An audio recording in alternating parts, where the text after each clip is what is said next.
குழந்தை பேர் பார்வதி. பிறந்ததுலேருந்து எப்படியே தான் இருக்குது, நடக்க முடியாது, பாத்ரூம் போக கஷ்டம். வீல் சேர் இருந்தால் கொஞ்சம் ஹெல்ப்பாக இருக்கும்.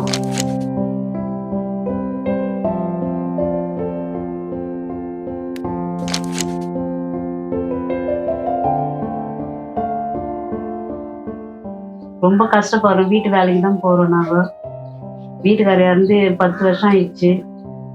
ரொம்ப கஷ்டத்தில் இருக்கிறோம். நாங்கள் குழந்தைய ரொம்ப எங்கேயும் வெளியெல்லாம் கூட்டின்னு போக முடியல, எங்கே நல்லதுக்கும் போக முடியல, வெளியவும் கூட்டின்னு போக முடியல. எல்லாத்துக்கும் ரொம்ப கஷ்டமா இருக்குது. நல்லா நார்மலாக பேச மாட்டேன், கொஞ்சம் ஒரு மாதிரியாக தான் பேசும்.